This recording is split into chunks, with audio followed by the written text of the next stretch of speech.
My name is Kevin Winters, and of course, y'all, we've been in a video series where we've been talking about tackling mental illness. Mental illness is a subject that affects millions and millions of people in America, which means it affects an even more massive number around the world. And it's just one of those subjects that we can't afford to skip over. And so we've looked at a lot of things about mental illness. And let me say up front, as I say in all of these videos, my goal is not to discredit the medical community's input on the subject of mental illness. I'm not here to debate or cause you to look at the medical community sideways, because the medical community's knowledge is based in research and facts. They know and have observed what happens to the brain and what happens when the mind is out of whack or when people have a mental illness. They can tell you what parts of the brain lights up, what parts of malfunctioning. And because of that, they have developed, from the facts, from the knowledge, they have developed medication that is able to counteract some of the issues that are caused when people are suffering with various mental illness. I have seen people come back to their right mind because of medicine. So I'm not here to debate. I'm not here to debunk. I'm not here to debase what they do. I'm here to fill in gaps. And I say that at the beginning of the video because there is a group of people in the Christian community who feels as if there should be a us against them mentality, spiritual healers against the medical community. But in fact, I believe that God desires for us to work together to accomplish the task. They have done an awesome job of keeping people working, keeping people out of mental institutions, keeping people functional. Even though the medication doesn't cure the problem, it does allow people with mental illness to be functional, to be able to work, to be able to do things. Now, it does not remove all of the symptoms, but it does minimize the symptoms and the impact those symptoms have on the lives of people who are suffering with mental illness. So I'm not here to debate them or try to debunk them. I'm here to fill in the gaps. They have admittedly said they do not know the source of mental illness, neither do they know how to get rid of it. And so that is why the medicine is their best. So I'm not here to debate them. I'm here to fill in those gaps. The Bible fills in the gaps. There is a spiritual and a natural realm. And most of the time, we spend a great deal of time attacking things from a natural point of view. And so, because we attack it from a natural point of view, rarely do we come to a place of actually eradicating the world of a particular problem. The best we can do is create something that helps people to live with the problem. But we do a terrible job of finding cures. Now, that's because there is a spiritual component to life that must be addressed. Hence, God gives the world the church. And that's what we do, address the spiritual source. So I want to address the spiritual topic, the spiritual aspect or perspective of mental illness. And I think we've done a good job of doing that so far, because we've talked about mental illness. We looked at the stats. We've looked at the symptoms of mental illness. We've looked at, see, got my notes here. We looked at biblical examples of people who suffer with mental illness or had symptoms or had manifestations that we would say are symptoms of mental illness. So we looked at that from people who had visions to people who had demonic activity to people who just had brokenness of mind. So we looked at that. We looked at the biblical causes, which we said were generational curses, because Deuteronomy 28:46 is very clear in announcing to us and letting us know that there are some people who suffer with mental illness, and it can be hereditary, that may start with grandpa and pass down to the grandchildren and pass down to the great grandchildren, pass down to great great great grandchildren. That it is something that even the medical community acknowledges can be hereditary. The Bible also teaches us in Deuteronomy 28:33 and 34 that mental illness can be the result of a brokenness of the mind. So that passage talks about the fact that God says that Israel was going to suffer in such a way that what they see would be so heartbreaking to them that they would go into a state of madness. And what it tells us is that people can be broken simply by the circumstances. When the circumstances of your life can be overwhelming, overwhelming financial stress, overwhelming family stress, overwhelming grief, overwhelming circumstances can cause us to have a mental break. So we looked at that. We talked about the spiritual influences, right? And so we had to acknowledge that spiritual influences broke down into two categories. There were demonic spiritual influences. So we looked at the Gadarene demoniac. We looked at the boy with the lunatic boy. We looked at the fact that they had clear displays of behavior that if we saw them today, if you looked out the window and saw their activity and saw somebody throwing themselves into a fire or run over and throw themselves into the water, it would be very easy for us to make the assumption that they had mental illness, when in fact it could have been something a little deeper, right? We looked at the fact that there were people in the Bible who had symptoms that were similar to what we call psychosis,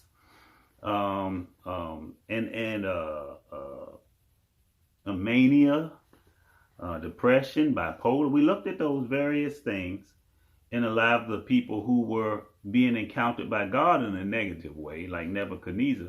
We also looked at the fact that there were people such as Moses who saw a burning bush that was talking to him. We looked at the fact that there were others in the scriptures who had experiences. You looked at Jesus. Jesus was talking to a devil. If Jesus were alive today, or if Jesus were walking the earth today, he would say, I can't say he is alive. Let's be clear about that. If he were walking the earth today, it would be tempting of us to say he's crazy. In fact, the people of his time called him crazy. He said he talked to the devil. Then angels came to minister to him. They believed he could turn a stone into bread. So we looked at the fact that there can be spiritual influences. So we looked at what causes it, we looked at what causes mental illness. And then we started looking at the solutions, and we said that one of the solutions, or one of the things we had to be able to do in order to deal with the solution to the problem of mental illness, is we had to look at things from a spiritual point of view, right? That was the first thing we said. Let me get my notes together so I can really look at this. We had to look at things from a spiritual point of view, right? And that meant that we had to understand the mind, I should say, from a spiritual point of view. We like to talk about the mind and what we can observe naturally. What I like to explain to people, and the way God explains it to me, is most of the time we make the assumption that our mind is a part of our brain, right? So in our thinking, our brain and our minds are somehow intertwined, and they're not. They're not intertwined. So in that section, we looked at a lot of the different places where we saw people outside of their bodies or in their spiritual state, and they had presence of mind. So even though their brain was dead, their mind was completely functional. Like that was Samuel. Remember, they called him up from the dead. He remembered everything that he needed to remember. We looked at Moses and Elijah when they came back to talk to Jesus. They were completely within a state of consciousness that we recognize as the mind. So we know that the mind is more of a spiritual part of us than a natural part of us, and that the brain and the mind are not the same thing, even though they interact with one another. I like to describe it this way. You have a car and a driver. Well, sometimes when people have a brokenness in some part of the brain, like the brain can be damaged, and then the ability of the mind to flow through that brain is then somehow thrown off, right? So we observe when people have mental illness, you can see various parts of the brain functioning improperly because the brain can be damaged, just like your car can be damaged and the driver can be fine. I can drive my car perfectly fine. I can still function and think and turn and do all the things I need to do from a conscious point. But if the engine is not working, the car is going to jerk. If something is not firing up, the car might not start. So even though me as the driver is okay, the equipment cannot be working. And that's what happens with mental illness, is that the mind itself, the spiritual part of us, is okay. But our brains cannot be able to process that information, and demons can interrupt that. Sometimes damage to the brain can interrupt that. Brokenness of mind can interrupt that. So it can be hampered because some part of us physically is broken. Are you with me on that? So we have to understand the mind from a spiritual point of view. Then I said a lot about that, and I'm not going to go through it. Then I said the second thing was we had to be able to accept spiritual realities. I can't say this enough. We cannot only look at life from a natural point of view. There's a natural realm and a spiritual realm, and they are not disconnected worlds, but they are interrelated worlds. They interrelate, they interact with one another constantly, all day, all night. I promise you, demons are present and angels are present anywhere that you go. They are working for and against you at any moment. I want you all to let that sink in, because I need people to get it. I need you to understand that there is a spiritual reality. And so sometimes what we do, we tend to address the problems that we see in the natural, not realizing that those are more symptomatic of something deeper in the spiritual. And that's why we have to learn how to deal with the spiritual and acknowledge the spiritual parts of us, so that we can truly fix the physical parts of us that are not functioning the way God designed. So we have to acknowledge the spiritual part of us. We have to acknowledge the authority of Christ that's under the spiritual part of us and embrace that authority within us. Then I said we have to acknowledge counseling. Counseling is a solution. It does not fix the problem. Let me be clear. Counseling will not fix the problem, but counseling has a lot of awesome benefits to it. It gives us a place to release the secrets that we have, and to people who we believe have either been trained or have the wisdom of God to be able to minister a solution to us. Counseling also provides you with what I said in the last video, coping strategies, because sometimes the problem is that you have been broken and you continue to be broken. And sometimes you continue to be broken because you don't know how to cope with pain. You don't know how to deal with what has happened to you. And you literally have to find a way back. And so counseling can provide you with all those awesome things. Now today, the next thing, and I believe this is the last thing, I always say that, and it never is the last thing. The last thing that we really need to talk about is curse breaking. We need to talk about curse breaking. It is an important part of the process of getting you healed. Now, even though I want to talk about curse breaking in the context of mental illness, I want you to take the principles of curse breaking and apply it to the wide spectrum of things that cause us ill. Now, curse breaking means we have to define what curses are. And to do that, let me see if I have my prop. I had it all set up, but my family moves my stuff around. So let me get my prop.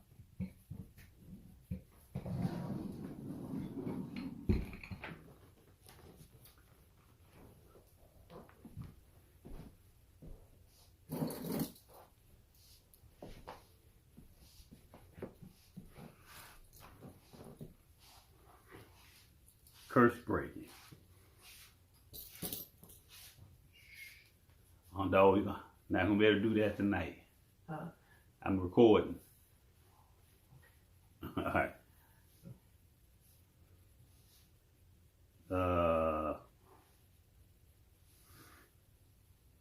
Let's go to Deuteronomy 28.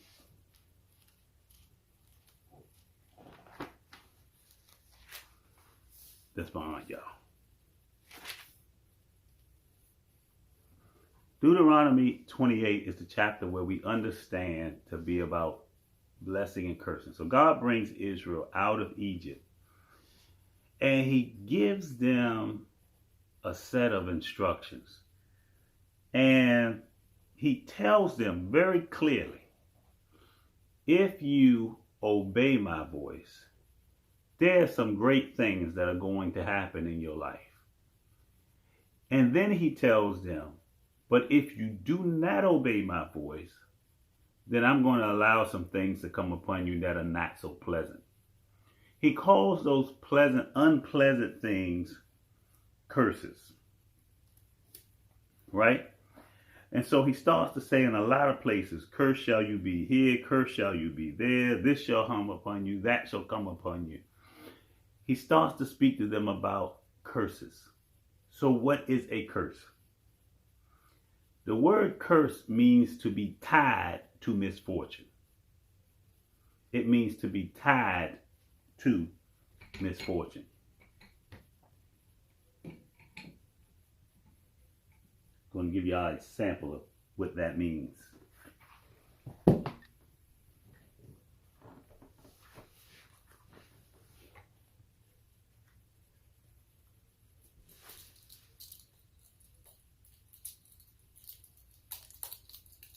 It means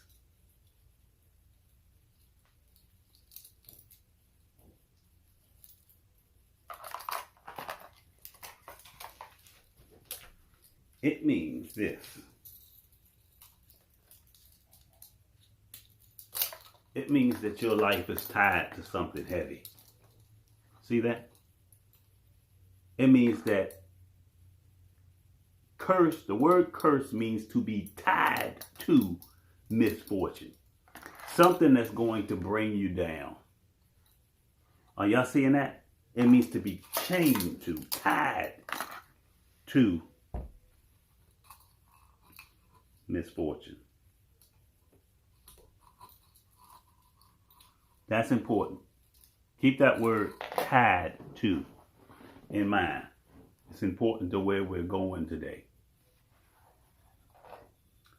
So how did curses affect people in the Bible? How did curses affect people? Curses affected people in a number of ways. So there were a number of things that unfortunate, misfortunate things that the Bible calls cursed things. Things that are unpleasant, or I should say associated with unpleasant things. Not called cursed things, but called unpleasant things that were related to a curse. Several things. One of them was sickness. In 28:27, it says, the Lord shall strike you with the boils of Egypt, with tumors, with the scab, and with the itch, from which you cannot be healed. In verse 35, look at this. The Lord shall strike you in the knees and on the legs with severe boils which cannot be healed, and from the sole of your foot to the top of your head. So people were chained to the misfortune of sickness. There was financial stagnation. In other words, you were not able to prosper financially. That's in verse 18. Verse 18, cursed shall be the fruit of your body and the produce of your land, the increase of your cattle and the offspring of your flocks.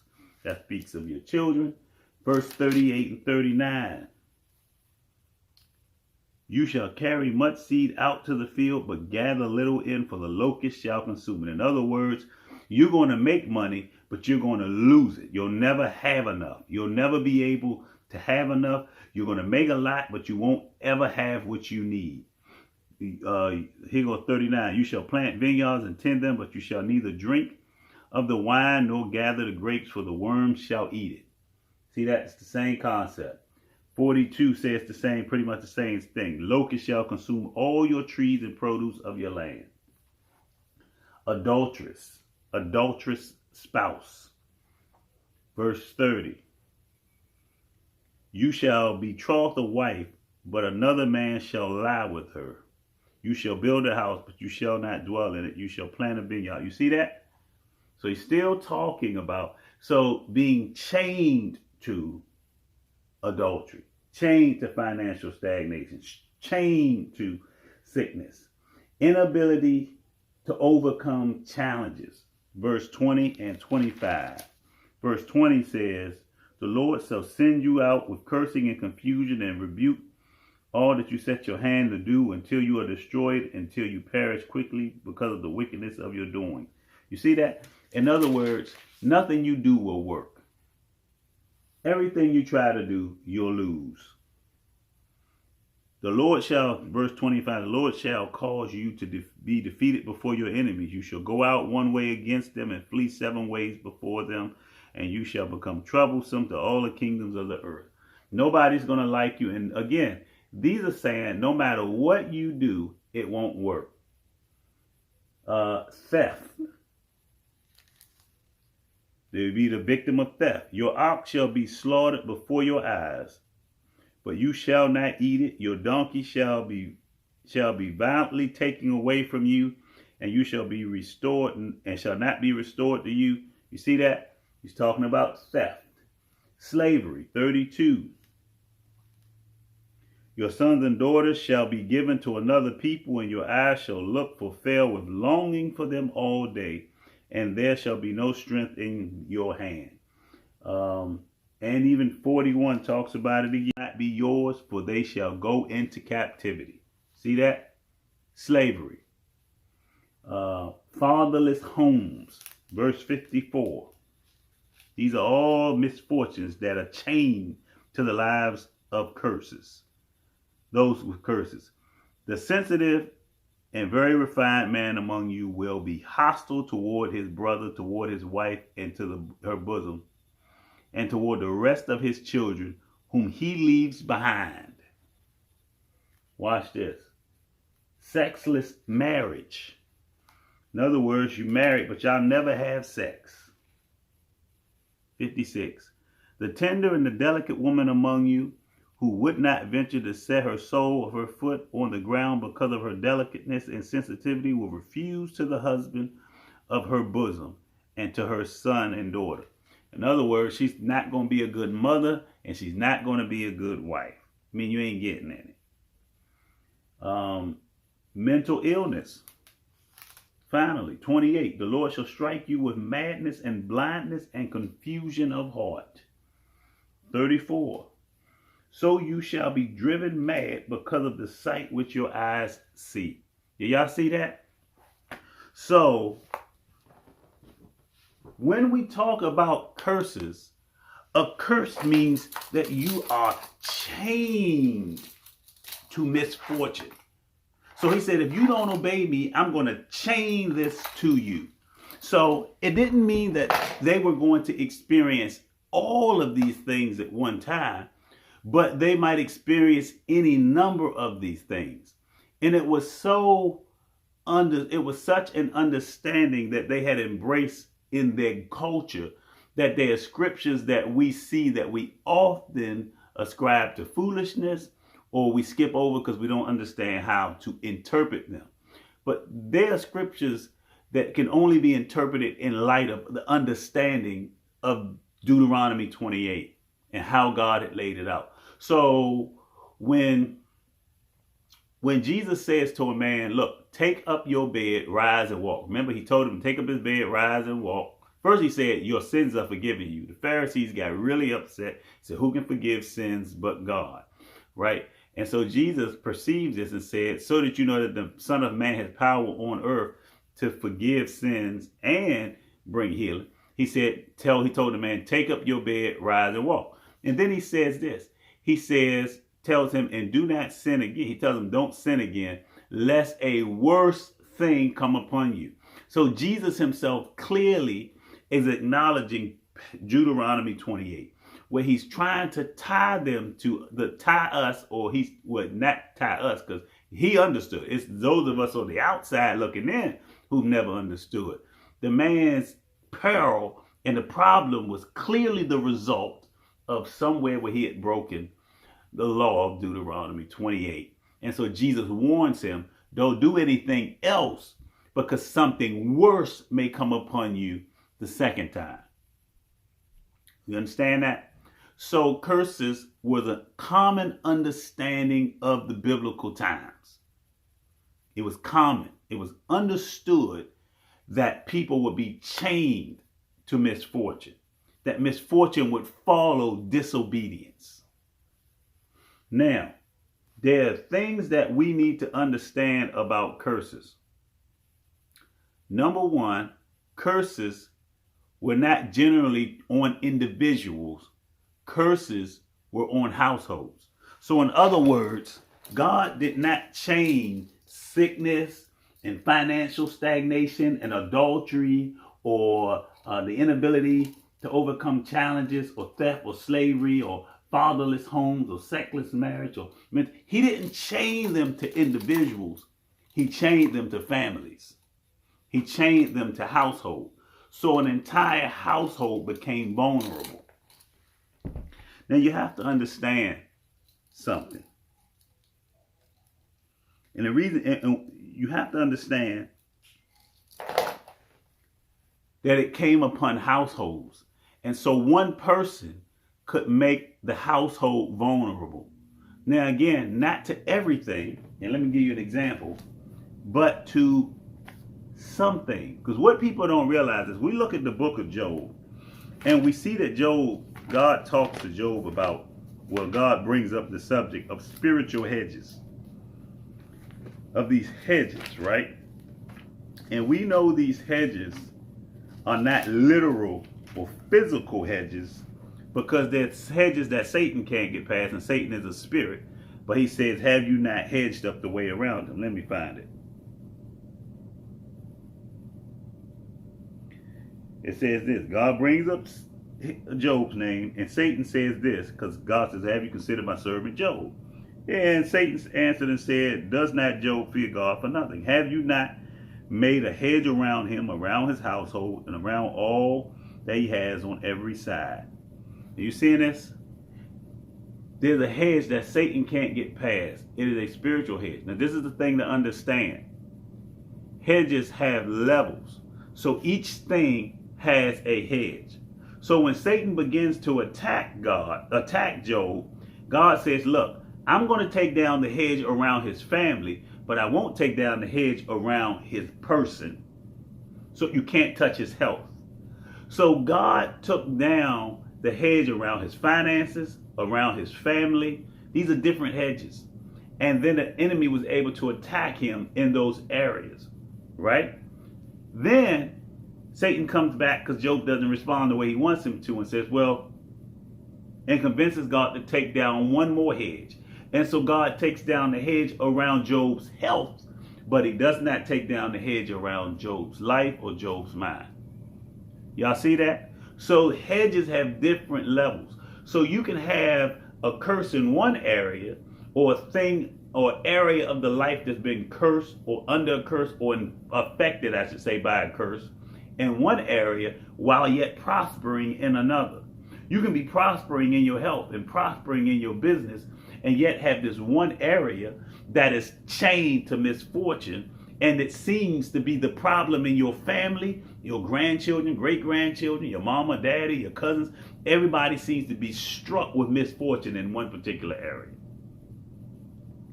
So this is important because when we talked about the causes of this, we said that it could be generational, right, and spiritual. And part of understanding generational curses is understanding that sometimes people within the chain of our families do things that make us vulnerable in certain areas that we are then attacked in. Hopefully y'all get that, what I'm saying. Now, it came upon households. Look at Deuteronomy. Let's go back to Deuteronomy. And this is probably going to end up being 2 videos because I want you to get this. Sometimes people don't like to talk about this, but then that's why your life is jacked up. That's just the reality. When we ignore these subjects, then people's lives get messed up and people get frustrated with God and people try to figure out, well, why won't it work, or why God hasn't done this, or why God hasn't done that. It's because there are things that we don't like to discuss because we choose not to believe certain things simply because we don't want to believe them, even though we claim to be a biblical people. 28:58. Look at what it says. And if you do not carefully observe all the words of this law that are written in this book, that you may fear this glorious and awesome name, the Lord your God, then the Lord will bring upon you and your descendants extraordinary plagues, great and prolonged plagues, and serious prolonged sicknesses. Who does he say these things are going to come upon? You and your descendants. So everybody within the bloodline gets affected by these various curses. That's how they work. Now, this is God talking to Israel, but we're looking at how God is talking to Israel to understand how God does the things that he does. Look at 46. And they shall come upon you for a sign and a wonder, and on your descendants, and on your descendants. So God does not tie curses, or did not tie curses to Israel, to individuals in Israel. He tied them to the families. Now there are examples of this. 1 Samuel 15.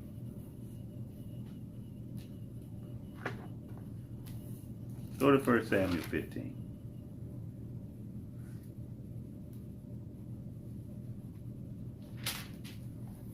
Watch this.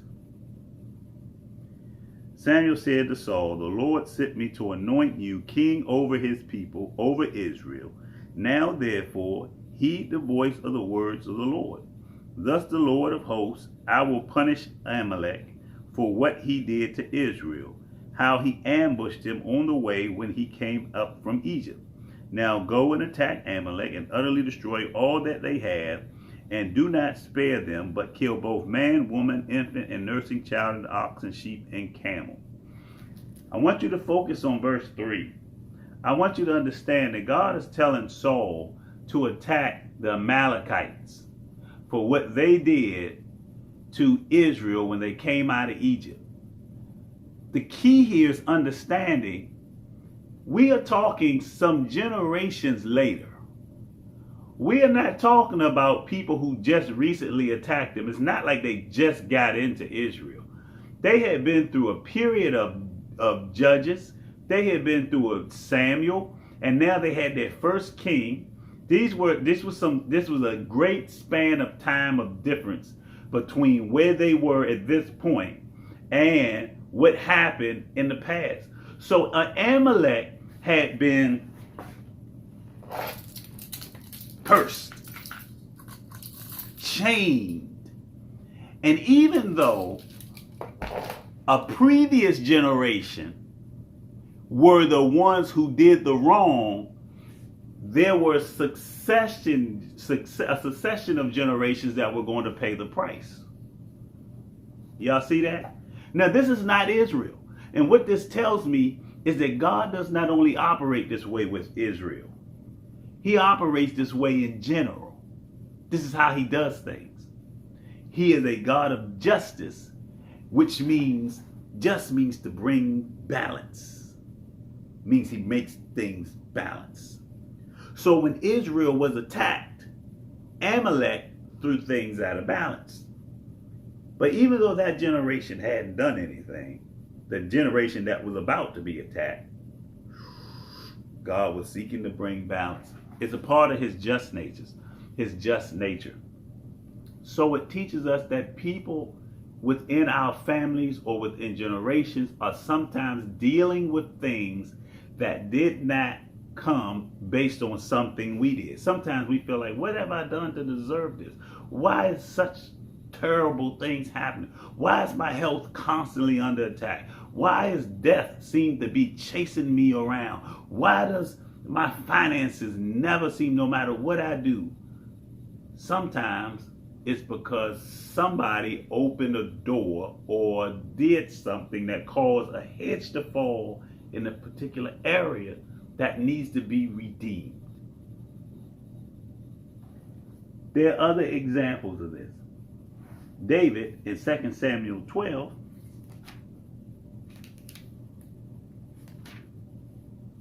I want you to see how this comes upon a house, comes upon a people.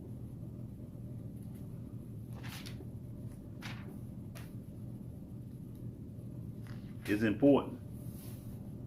It's important. 2 Samuel 12 and 10. This is when David had taken a man's wife, had sex with her while the man was at war, brought the man back because the woman got pregnant, named Bathsheba. Then he tried to make the man sleep with his wife so that he could then blame the pregnancy on the man and his hands, that he could keep his little dirty secret that he had slept with this man's wife. That didn't work. He tried several things and never could get the man to sleep with his wife because he was an honorable man, and he decided, I would not enjoy my wife while my brothers who are at war cannot enjoy theirs. And so because of the kind of character he had, unfortunately it cost him his life, because David then sent a letter with him, said, hey, I want you to give this to the captain of the army. And this, what it was his death warrant. The letter said, send this man into Uriah, into the hottest part of the battle. When everything gets hot, I want everybody to withdraw and let him get killed. And that's what they did, and the man got killed. And once he got news that the man was dead, David then took his wife and married her. And so God was very displeased with what he did. And look at what he says in verse 10. Well, let's start at 9. Let's start at 8.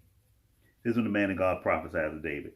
I gave you your master's house, your master's wife, into your keeping, and gave you the house of Israel and Judah.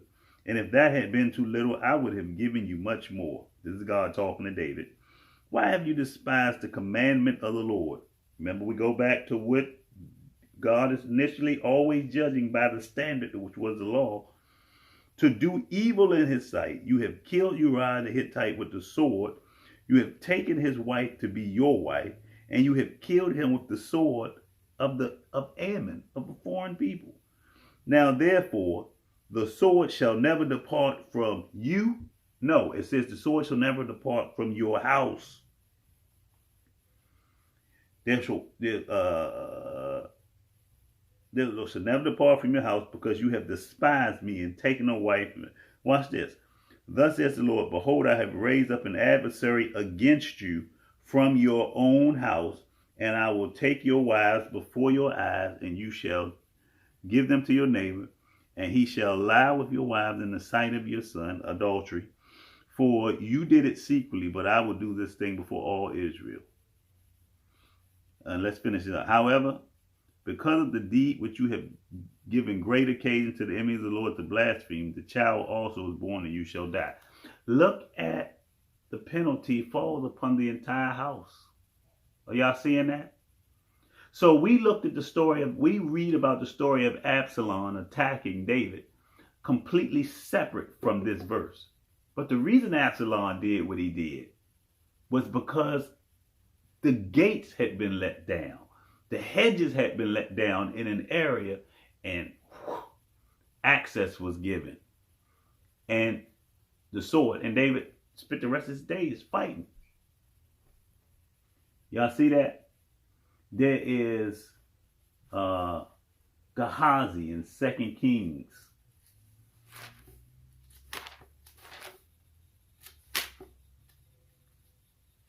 So Naaman the Syrian comes to Elijah and is healed of leprosy.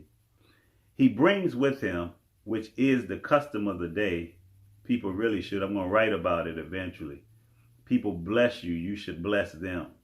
If they're taking the time to hear from God, you should bless them. They came to the man of God. Naaman came to the man of God with not a payment, but a blessing, a donation to give to him, because he wanted to add value to the service the man of God was about to render to him. He wanted to show his appreciation. And so when he was healed, he tried to give Elisha what he had for him. But Elijah said, no, don't worry about it. Gehazi, the servant of Elijah, didn't like that. And so when he got a little time, and after Naaman left, he ran and chased him down and lied and said, hey, my master changed his mind. He would like that stuff you brought. I want you to see what happens to him. In 2 Kings 5,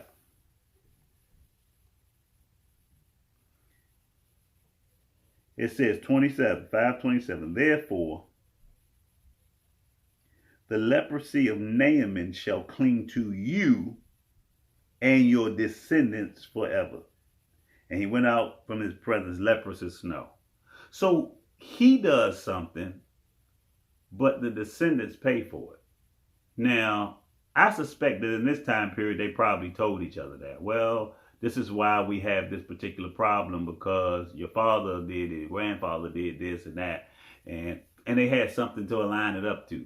But those of us who were outside, and the Amalekites would have been outside of the Israeli culture, would not have probably understood it. They may have, because the people in this time period were more superstitious than the people of our time period.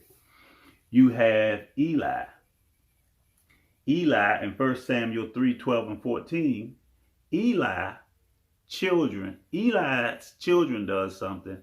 God wipes out the whole family, and he removes Eli's descendants from serving as priests.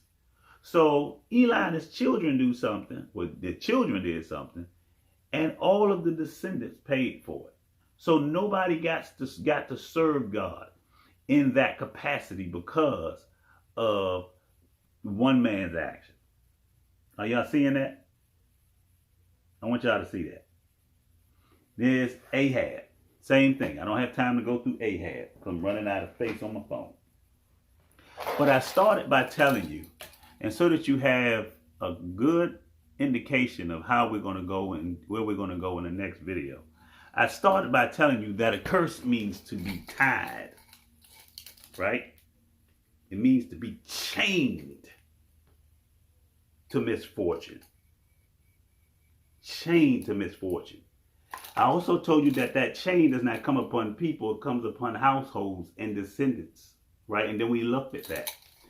But in the next video, I want to talk about the fact that there is a way to break curses, and it is to be loosed. It is to be loosed.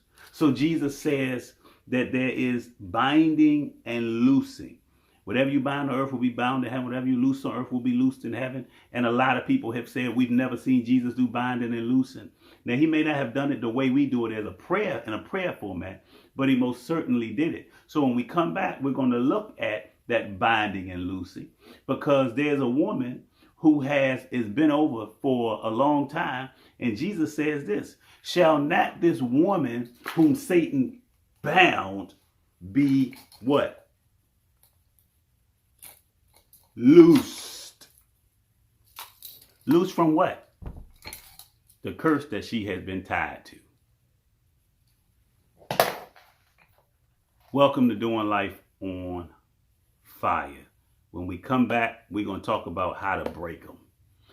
And we're going to break these curses, especially from sickness and all this other stuff and mental illness. In fact, Jesus has broken the curse. I just got to get y'all to believe that it's broken.